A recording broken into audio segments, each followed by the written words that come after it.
ayat yang kedua. Bismillahirrahmanirrahim. Alladhi jama'a malan wa addadah. Alladhi jama'a malan wa addadah. Yang mengumpulkan harta dan menghitung-hitungnya. Yang menghimpunkan harta dan menghitung-hitungnya. Dan kalau kita tengok ayat kedua ini, Quran merakamkan bahawa mereka ini, kerja mereka mengumpul harta sahaja. Mereka memberikan fokus kepada kehidupan. Fokus hidup mereka adalah pada mengumpul harta dengan banyak. Sedangkan kalau nak dipakai, bukan banyak mana pun. Kan, apa sahaja, matlamat ataupun apa sahaja perbualan berkaitan hidup ni, fokusnya kepada macam mana nak tambah lagi harta. Macam mana nak tambah lagi kekayaan. Kalau dah ada satu rumah, macam mana nak dapatkan rumah yang kedua. Kalau dah ada satu rumah sewa, macam mana nak gandakan lagi rumah sewa kedua, ketiga dan keempat. Sedangkan untuk dia sendiri guna pun, setakat 6 kaki, lebar 2 kaki, 3 kaki. Kalaupun dia tidur, bukannya katil king size dia boleh memuatkan badan dia keseluruhan katil tu. Dia hanya boleh tidur satu portion saja daripada katil tu. Kalau rumah dia ada berapa? 8 bilik, dia hanya boleh tidur pada satu bilik saja dalam satu masa. Dan lagi satu, kalau beli baju banyak. Bukan boleh pakai semua pun. Tapi masih lagi cakap, tak ada baju lah nak pakai. Alladhi jama'a malan wa addadah. Yang ini disebut sana orang dekat Zimbabwe sana, bukan dekat Malaysia ni. Kat Malaysia semua orang baik-baik aja. So alladhi jama'a malan wa addadah. Mereka yang mengumpul harta dan menambah ataupun menghitung-hitungnya. Dan sifat kedua, orang yang layak mendapat wailun, sebelum ini humazah lumazah. Sifat yang kedua ini ada kaitan dengan ayat yang pertama. Kan, kalau ayat ni dengan ayat pertama tu, orang yang kedekut sedang dikritik dalam ayat ini, mereka akan mencari kesalahan. Kan, apa kaitan dengan ayat yang pertama? Orang yang kedekut sedang dikritik dalam ayat ini. Dan mereka adalah orang yang sering mencari kesalahan dan kelemahan orang lain. Dan mereka akan sering menceritakan kelemahan orang itu supaya apa sahaja aib, kesalahan, kelemahan diri dia tidak kelihatan. Dan Allah sangat murka terhadap orang yang begini. Dan kalau kita tengok perkataan hamaza disebut dalam surah yang lain, kalau kita boleh rujuk suratul qalam. Suratul qalam ayat yang ke-11. Quran menitipkan satu peringatan hammazim masya'im binamim, yang banyak mencela, yang kian kemari menghambur fitnah, yang kesana kemari menghambur fitnah. Hammazim masya'im binamim. Namimah ni bawa cerita, bawa mulut. Hammaz banyak mencela. Kemudian beberapa ayat selepas itu, angka nadza mali wa banin, ayat yang ke-14. Kerana dia punya banyak harta dan anak. Well, dia sudah banyak harta, apa lagi nak buat? Buat gosip lah. Kan, buat cerita lah. Terutama cerita tentang pesaing. Supaya orang lain tak dapat menyaingi dia. Persaingan ni tuan-puan. Persaingan dalam bidang perniagaan ni, sangat intens. Sangat teruk. Tuan-tuan, kita tengok syarikat gergasi, Coke, Pepsi. Cuba tengok diorang punya persaingan sewaktu awal 80-an, 70-an dulu. Dahsyat. Dahsyat. Kan, awal 2000 atau awal 90-an. Antara penyedia makanan segera dalam negara juga bersaing. Dan ada yang sanggup untuk create cerita semata-mata nak jatuhkan pesaing dia. Wailul likulli humazatil lumazah alladzi jama'a malan wa addada. Semua itu untuk apa? Semua itu supaya mereka dapat monopoli, dapat menguasai pasaran. Jama'a mala, kumpul harta, serta dia suka hitung-hitung. Wa addada. Dan ini sebahagian dari ketepatan penggunaan bahasa yang ada dalam Quran. Which is mustahil manusia boleh buat macam ni. Kerana Quran bukan dicipta oleh Nabi. Tidak. Dia wahyu yang disampaikan. Waktu perkataan yang sama digunakan dalam bentuk berbeza menjurus kepada maksud yang sama. Kemudian kalau kita tengok kalimah jama'ah. Jama'ah. Itu dalam bentuk past tense. Telah mengumpul. Telah mengumpul.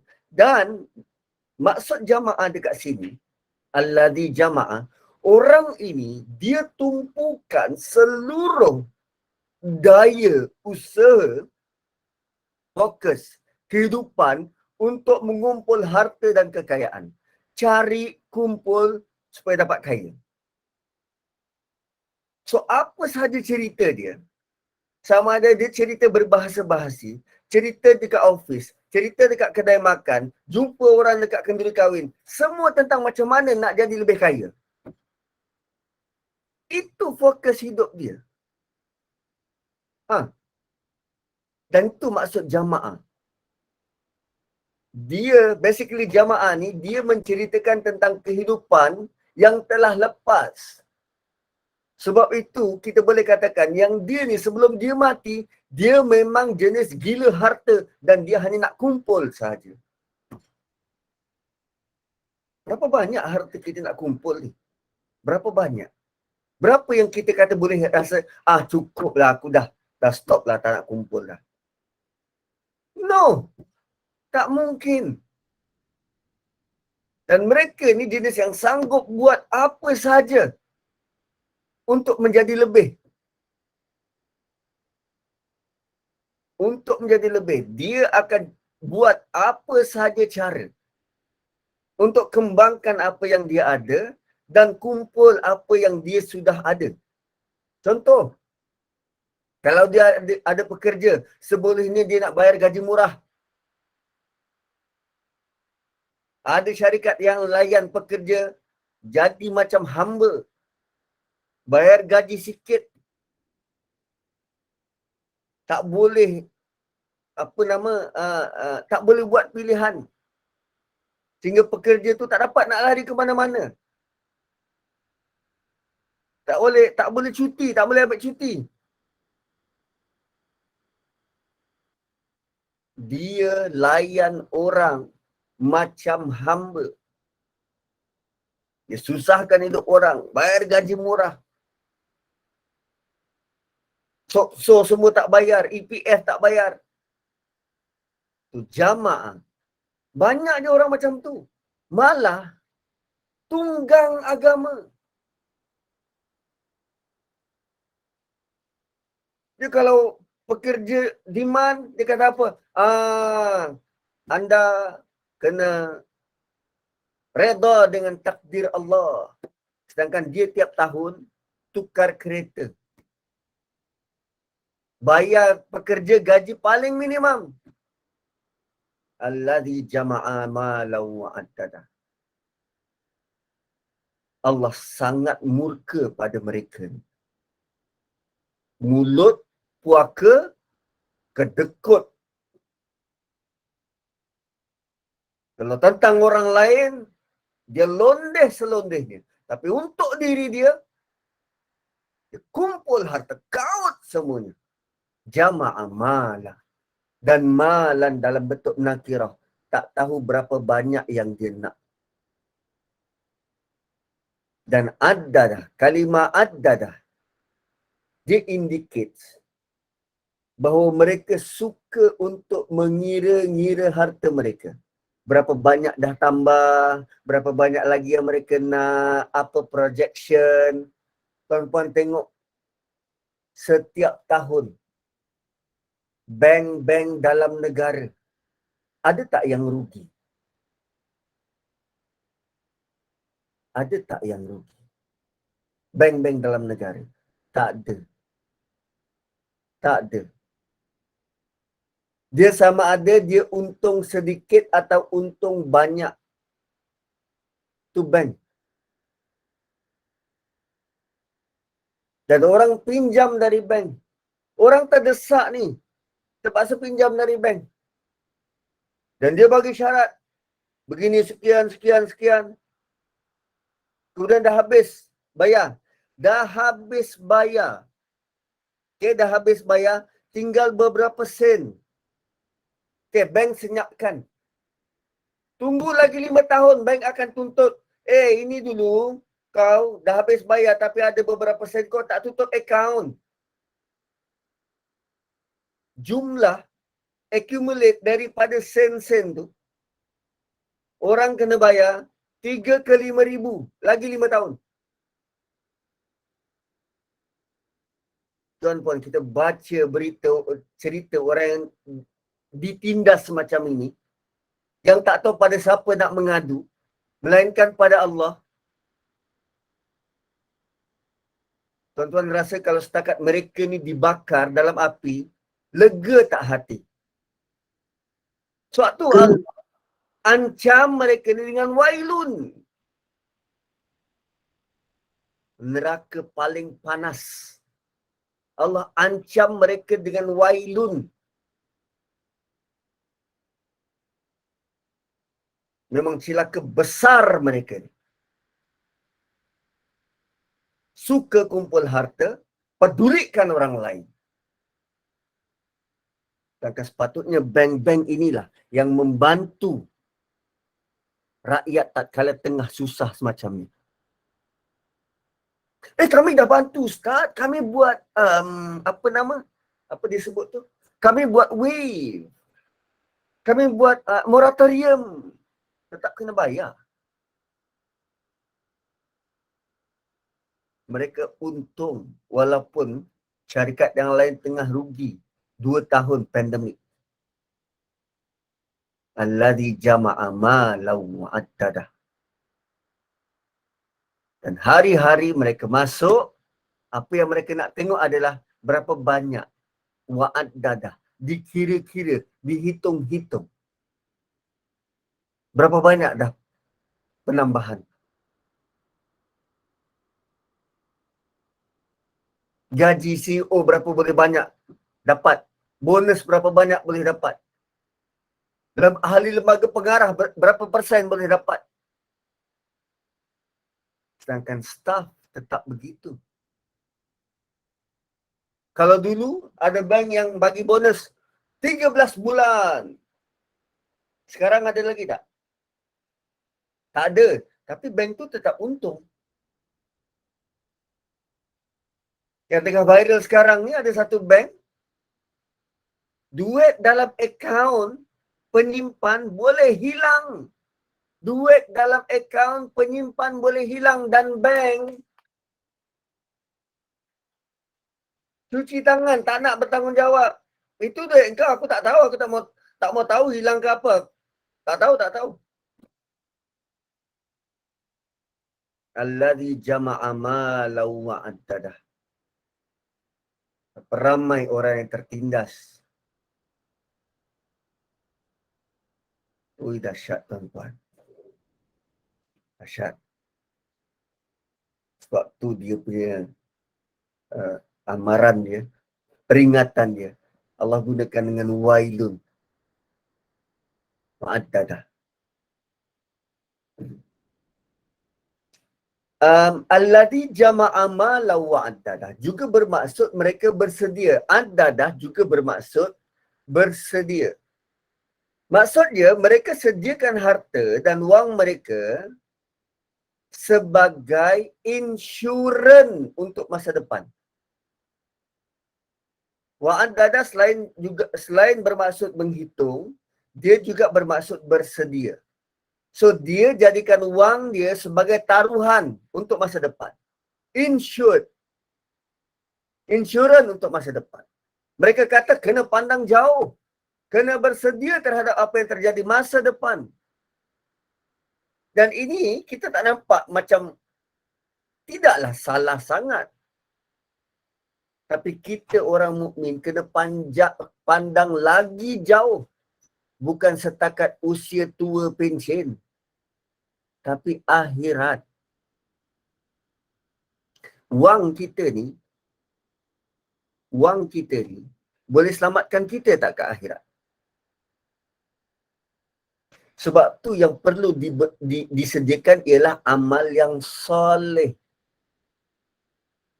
Yang perlu kita sediakan bukan harta yang banyak, tapi amal yang soleh. Kalau setakat kumpul, tapi kita tidak gunakan untuk amal soleh, dia tetap akan jadi sia-sia.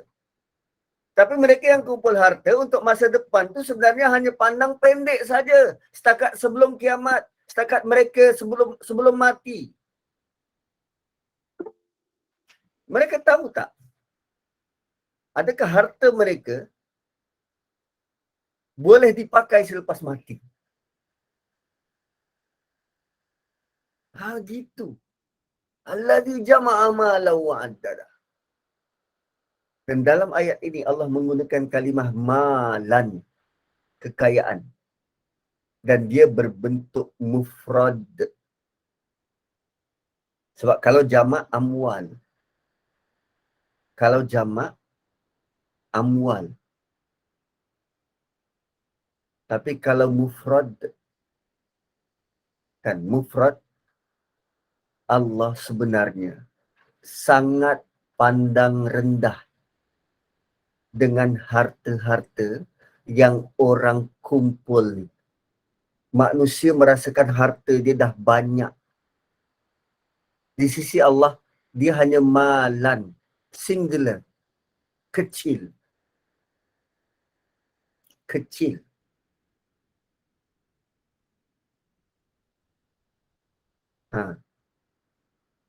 So tu Allah guna malan. Alladzi jama'a malan. Selalunya jama'a amwal.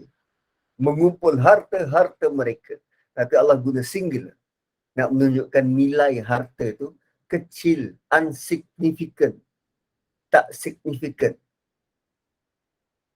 Dan tak banyak pun. Dan bayangkan hanya 2 rakaat. Allah boleh beri ganjaran lebih daripada dunia dan seisinya. Itu nilai banyak di sisi Allah.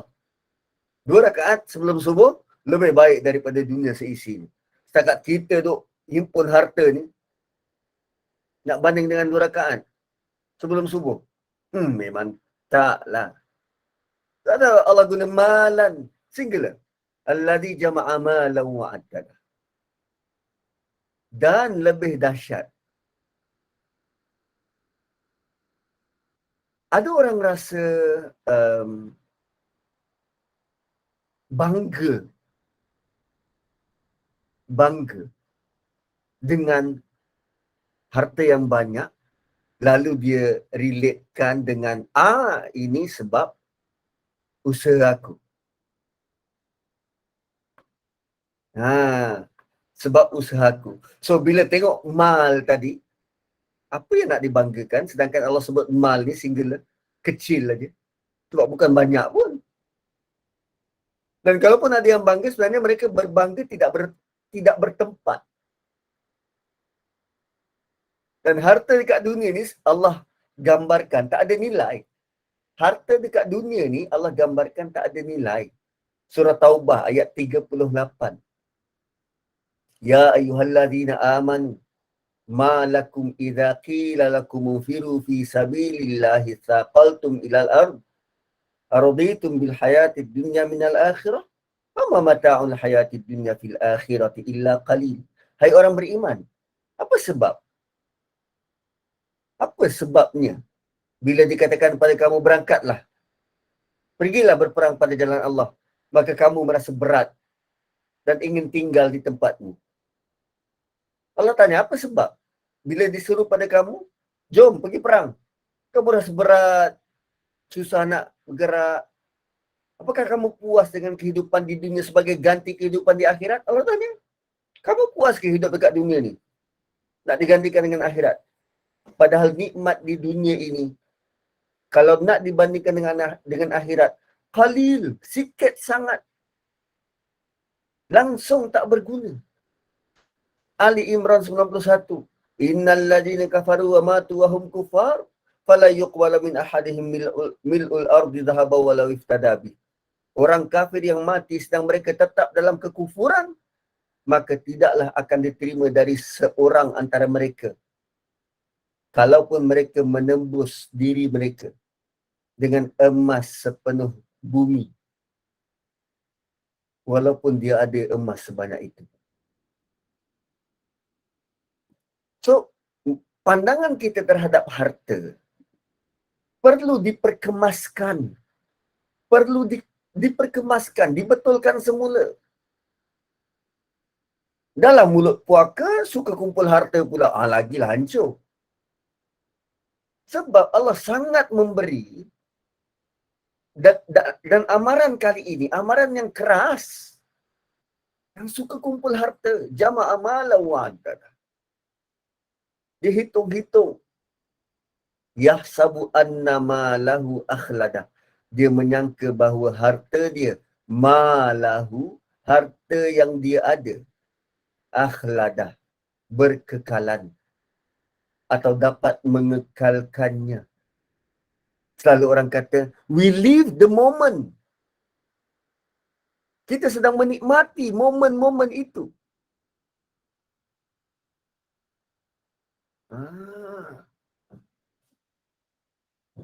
Allazi yahsabu, mereka menyangka. Mereka menyangka anna malahu akhlada. Malah bila kita lihat orang yang suka kumpul harta ni, dia sebenarnya merosakkan ekosistem. Dia merosakkan ekosistem. Cuba tengok apa yang berlaku dekat mana? Dekat Baling. Dekat Kelantan. Dia pergi tarah hutan balak. Lalu ekosistem berubah. Yang jadi bangsa siapa? Orang-orang kampung. Banjir. Kayu balak hanyut. Jama'a malau wa'addadah. Malah kalau syarikat-syarikat besar, cuba tengok layanan dia pada staf. Kan? Yang selalu digunakan oleh organisasi yang kaya. Mengenakan riba untuk orang lain pakai duit mereka. Ini sangat teruk. Sangat keji. Dahlah susahkan orang. Dan akhirnya ekonomi rosak. Inflasi. Sebab riba lah yang menyebabkan susahnya orang nak hidup dengan lebih selesa.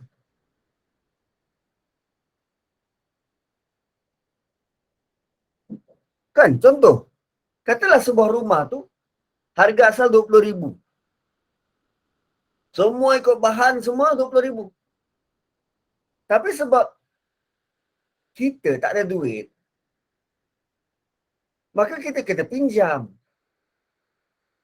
Yang tadi 20,000 plus bunga jadi 40. Yang tadi harga 20,000, bila pinjam bayar ansuran plus bunga jadi 40. So bila pembeli pertama itu nak pindah ke rumah lebih besar, adakah dia akan jual dengan harga 20? Tak.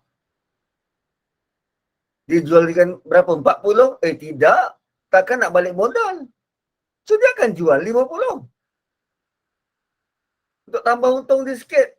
Kalau dia baik mungkin 45, 43, 41. Seorang nak beli rumah yang sama, kena pinjam lagi. Yang tadi daripada harga 20,000, sekarang sudah jadi 100,000. Yelah dia nak beli 50 plus riba, 2 kali ganda. 30 tahun. 100,000. Asalnya 20,000 je. Berapa kali ganda tu? Hanya kerana riba.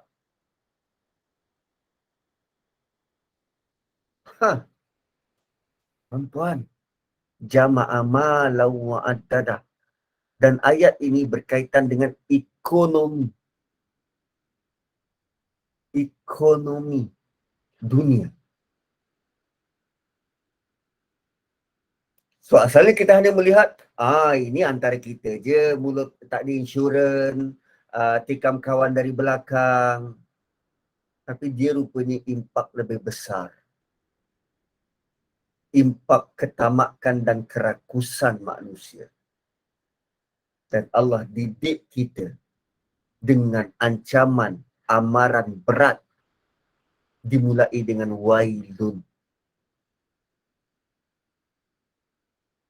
Dahsyat. Bayangkan, yang memberi pinjam ni, betul Puan Anissa, mereka untung atas angin je. Saya bagi kau duit, kau nak beli, kau lah nak beli apa rumah ke kereta ke, saya bagi duit je. So you kerja bulan-bulan untuk bayar pada saya. 5 tahun pertama bayar bunga, bukan prinsipal. Hutang masih kekal begitu. Baru bayar prinsipal. Lepas habis bayar bunga, baru settlekan prinsipal.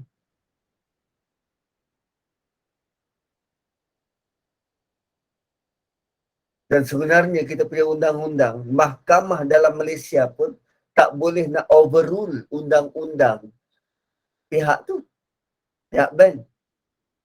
Mahkamah kita tak boleh overrule. Mereka ada undang-undang sendiri. Mereka ada garis panduan sendiri. Bank negara hanya boleh monitor.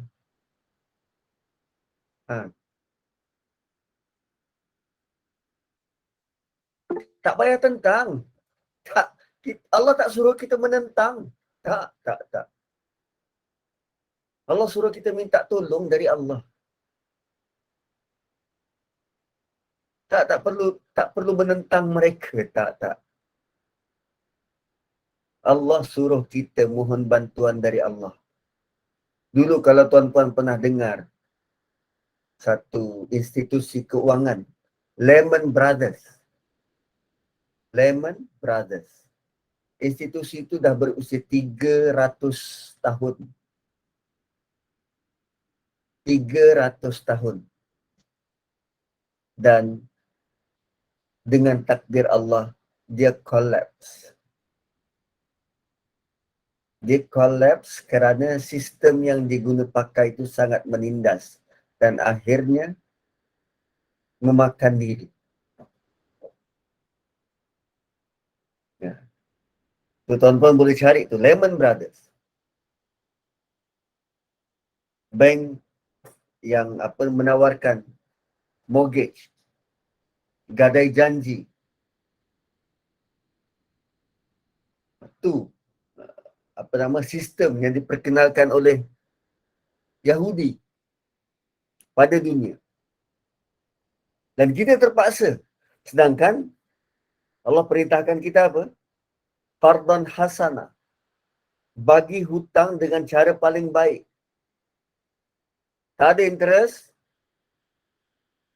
Tak ada bayaran pengurusan. Bagi RM10, bayar balik RM10. Ya, subprime mortgage. Kalau ada masa boleh baca. 300 tahun pun boleh collapse. Kerana Allah berkuasa. Allah berkuasa. Kita tak ada apa. Dan Allah ingatkan. Lumazah dan jama'ah malau wa'addadah. Oh, saya berada di Melaka dan saya dah solat jamak. So, dan dekat sini tak dengar azan. So, saya teruskan. Yahsabu anna malahu akhladah. Yahsabu anna malahu akhladah. Okey, sekejap ya.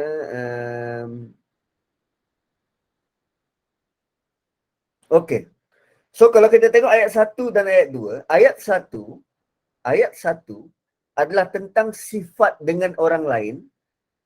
Ayat 2, mentaliti mereka. Apa yang mereka fikirkan. Nampak tak? Allah punya Quran, cara dia dia nak kita melihat ayat tu. Ayat 1, bagaimana sifat dia dengan orang lain. Dia humazah lumazah. Ayat 2, orang yang sama tapi cara dia berfikir. Cara berfikir adalah untuk kepentingan diri dia, nak puaskan dia punya nafsu.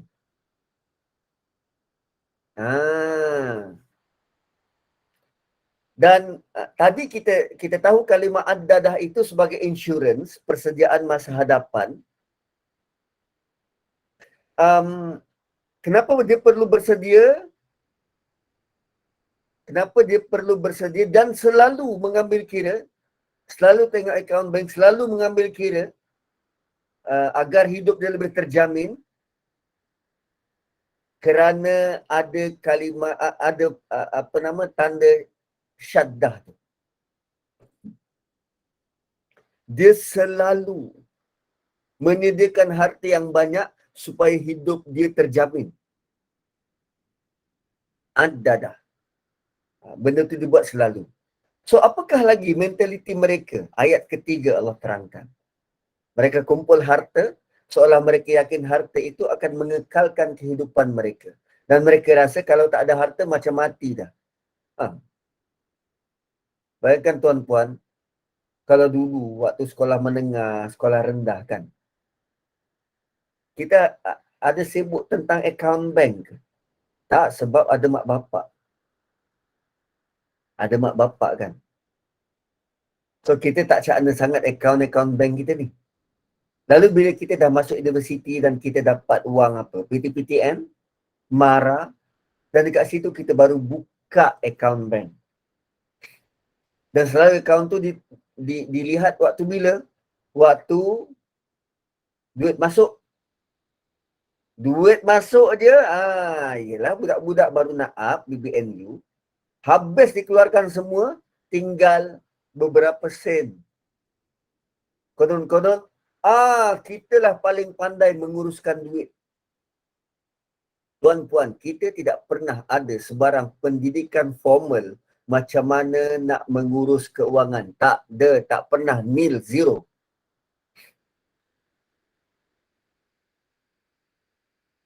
Dan tiap hari kita belanjakan wang dan menguruskan duit, sedangkan kita tak ada ilmu pengurusan. Baru dapat kerja, beli kereta yang nilainya 10 kali ganda daripada kemampuan. Tuan-puan, dekat mana kita dapat? Kita belajar mengurus keuangan secara formal. Tak ada. Sama macam menguruskan keluarga. Kita tak ada. Tak ada belajar secara formal. Tak ada dalam silibus sekolah. Yang kita sibukkan apa? Nak berfikir aras tinggi. Akhirnya jadi bapak-bapak tak bertanggungjawab. Jadi mak-mak yang tak berperasaan. Jadi anak-anak yang melawan cakap mak bapak.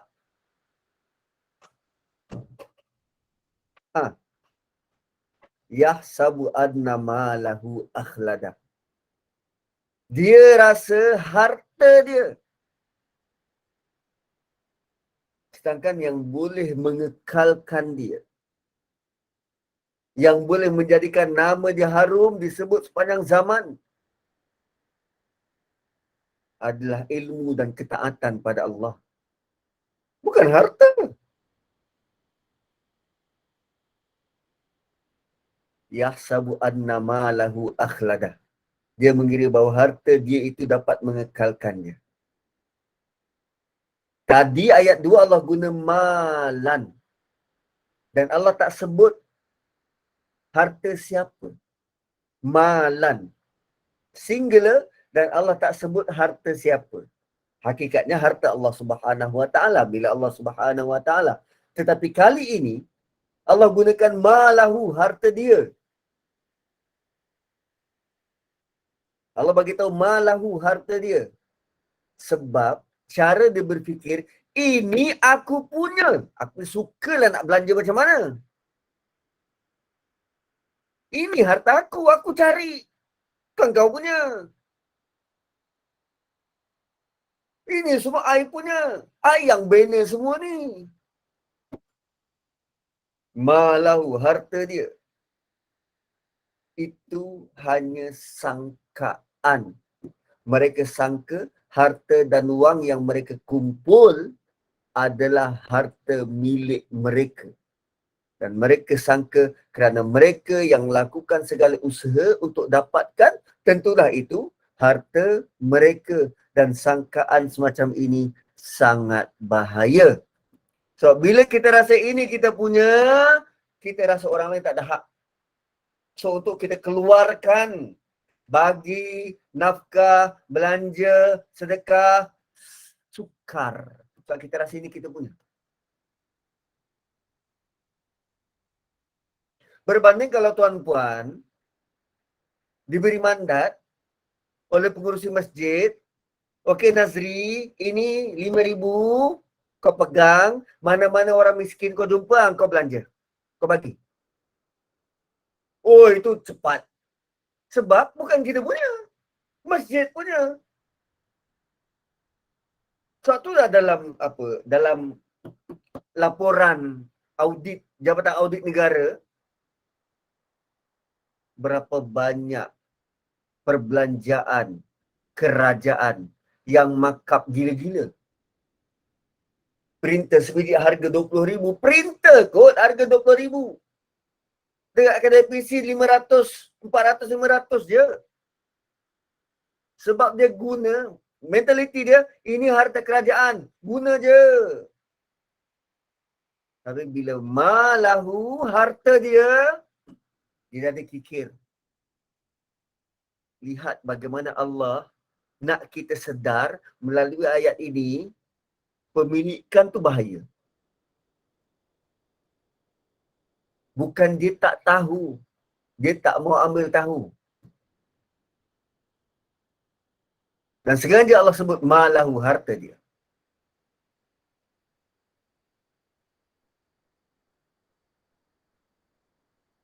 Dan kadang kita tertanya-tanya, atau kita sendiri perlu tanya diri kita, kenapa kita kejar-kejar untuk kumpul wang dan harta? Lazimnya jawapan kita apa? Jawapan kita nak senangkan diri kerana kita nak pakai nanti waktu perlu. Waktu perlu. Tapi dari jawapan kita sendiri, adakah? Is it true? Apakah kita benar-benar pakai harta tu?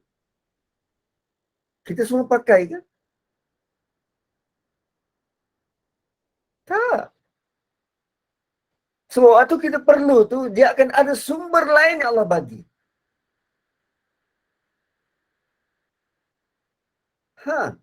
Dan kalimat akhlada daripada kata akar kholada, bermaksud berterusan. Boleh juga diartikan sebagai kekal. Lazimnya kholad atau kholid ni kita terjemah sebagai kekal. Dan kita selalu dengar, kita tahu kisah Nabi Adam memakan buah yang disebut buah khuldi. Buah khuldi kan? Dan iblis yang bagi nama buah tu. Buah khuldi tu. Syaitan yang bagi nama buah khuldi tu. Allah tak sebut pun apa nama buah. Inilah perkataannya khalada, berterusan, kekal. Jadi kalimat akhlada dalam ayat ini bermaksud jangka masa yang panjang. Dan boleh juga bermaksud selama-lamanya. Kita ni memang nak untuk dapat rezeki yang berpanjangan. Memang itu built in dalam diri kita. Kita memang nak benda yang sustain, selama-lamanya, kekal. Dan itulah yang menjadi point syaitan untuk menggoda Adam. Itu dalam surah A'raf kita dah lalui. bukan dalam kelas ni lah, dalam apa nama, uh, kelas opah. Sebut dalam surah Araf. Syaitan membayangkan kalau makan buah ni boleh kekal, boleh jadi macam manusia. Kekal, boleh jadi macam malaikat. Kekal di syurga selama-lamanya. Akhladah. Dan bukannya Allah tak tawarkan tentang prinsip kekekalan ni. Kan bukannya Allah tak tawarkan prinsip kekekalan ni. Tapi adakah itu menjadi pilihan kita atau kita lebih rela untuk kekal dengan cara dan standard kita? Apa standard yang Allah nyatakan melalui kalam Nabi SAW? Idza mata ibn Adam inqata amaluhu illa min salas. Jika mati anak Adam, terputus amalannya kecuali 3. Shadaqatun jariyah, sedekah yang jariyah, yang berpanjangan. Allah tak suruh kita kumpul, Allah suruh kita sedekah, beri. Tapi kita masih lagi mencari alasan, Ustaz, kalau kita tak bersedia, tak kumpul, macam mana masa depan kita? Tuan puan boleh yakin ke tuan puan esok hari boleh hidup? Ya, kita tetap cari alasan tu. Sedangkan Allah suruh sedekahun jariyah. Bagi. Al-ilmu yuntafa'u bih, atau ilmu yang bermanfaat. Awaladun salihu yad'u lahu, atau anak yang saleh yang mendoakan dia. Allah kata sedekahun jariyah, bagi. Yunfiqu maluhu, infakkan harta dia. Allah tak suruh kita simpan. Jama'a malan wa addadah. Dan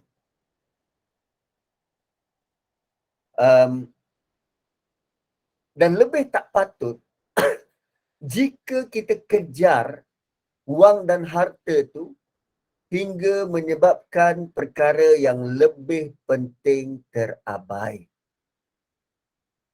Benda ni dah jadi semacam lumrah. Hubungan baik dengan masyarakat, dia sailang orang lain. Kalau dalam masyarakat kita tak lari daripada bomoh dan santau. Kita kejar harta sampai tinggal taat pada Allah. Sembahyangnya entah macam mana. Anak-anak terabai. Kan surah sebelum ni, suratul Asr. Bagaimana semua manusia rugi kecuali orang beriman. Dan mereka rugi adalah mereka yang lebihkan dunia berbanding akhirat. Mereka meletakkan kelebihan pada harta dan mereka sangka dengan harta itu mereka boleh hidup selesa selamanya.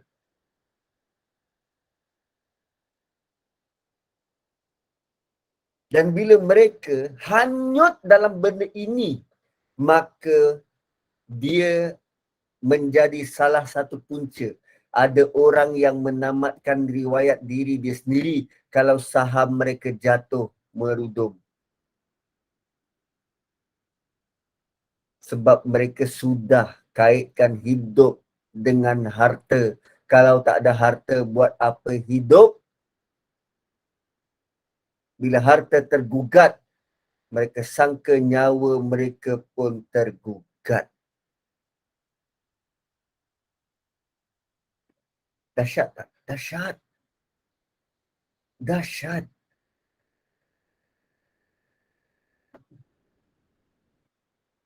Yahsabu anna malahu akhladah. Dia menyangka harta boleh jaga dia. Kalau surah Syu'ara tu, Allah tegur melalui kisah Nabi Hud. Wa tattakhiduna masani'a la'allakum takhludun. Mereka buat binaan-binaan dengan harapan Mereka membuat binaan-binaan dengan maksud, dengan harapan supaya mereka kekal di dunia.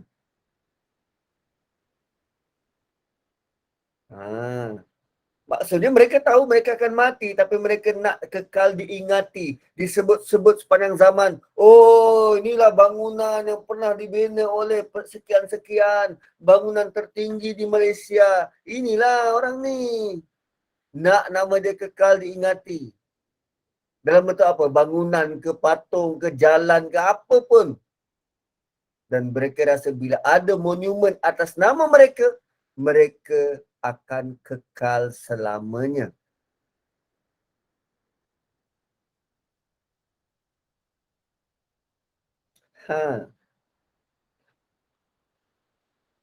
Bayangkan tuan-tuan. Wow. Alladhi yahsabu anna malahu akhlada. Dan cuba tengok. Ada benda yang sama dalam surah ini. Dan benda yang sama itu merujuk kepada 5 kesalahan. Setakat kita baca 3 ayat ni ada 5 kesalahan yang Allah sebut. 5 kesalahan yang dilakukan oleh manusia. Pertama, humazah. Kedua, lumazah. Ketiga, jama'a malah. Keempat, addadah. Dan kelima, kebergantungannya pada harta dia. Yahsabu annama lahu akhladah. Dia sangka, dia yakin, dia confident. Harta dia itulah yang boleh selamatkannya. 3 ayat, 5 kesalahan. Dan ayat keempat, Allah mulakan dengan kalla, no. Jangan fikir begitu, no. Jangan. No. Jangan. So, ada 5 kesalahan yang kita kena berhati-hati. Apa level sekalipun. Kalau kita dah terjebak, kurangkan. Kikis. Jangan sampai kita hanyut di dalamnya selama-lamanya. Jangan. Rugi.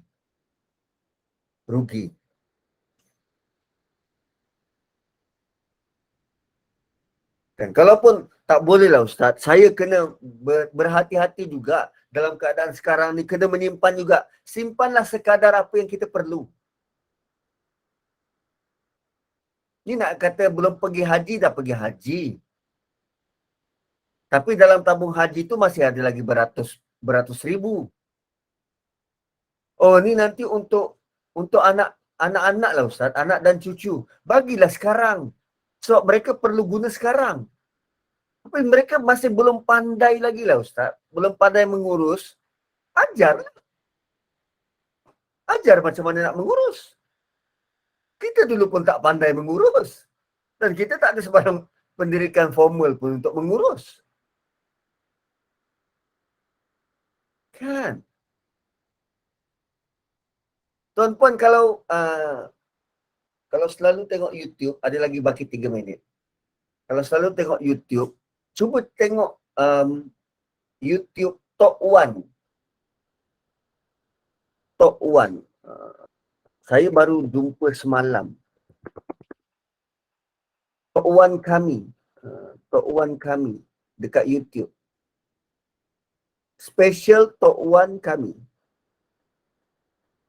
dekat YouTube. Dia ni dah tua. Tak tahu cucu dia mungkin, anak dia mungkin. Buat video. Dia masak macam-macam resepi. Pizza, ayam golek, macam-macam. Setiap kali dia masak, dia rakam. Step by step dia masak. Dan akhirnya, semua itu dinikmati oleh anak-anak yatim dekat Korea dia. Ada sekali tu dia masak shell out.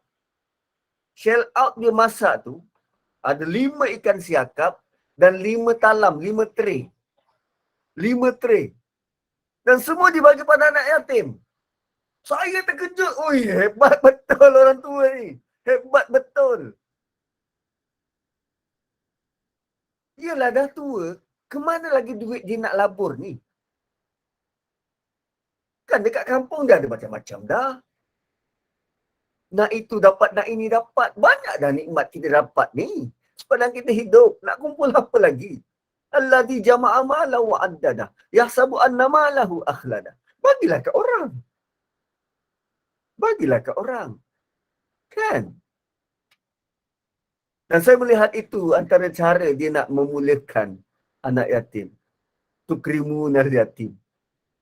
Dahsyat. Dah lah 8.59, pukul 9 tuan-puan ada kelas yang lain. So, terima kasih kerana bersama pada malam ini. Baru sempat sampai ayat ketiga. Dan selepas daripada ini kita nak tengok. Kita nak tengok pula apa yang Allah tawarkan buat mereka. Dan bagaimana bentuk gambaran bentuk siksaan yang Allah tawarkan kepada orang paling rugi ini. 5 kesalahan yang Allah buat. Untuk bayar hutang yang belum dituntut, boleh ke Ustaz? Untuk bayar hutang, apa maksud soalan ni? Untuk bayar hutang yang belum dituntut, boleh ke Ustaz? Orang berhutang dengan anda dan anda nak tuntut, boleh je. Atau anda berhutang dengan orang dan saya tak faham soalan ni. Untuk bayar hutang yang belum dituntut. Tapi apa pun, berhati-hatilah dengan harta kerana dia ujian yang berat yang kita kadang tak perasan itu ujian. Dan itu lebih menyakitkan. Barakallahu li wa lakum. Kembali kepada moderator.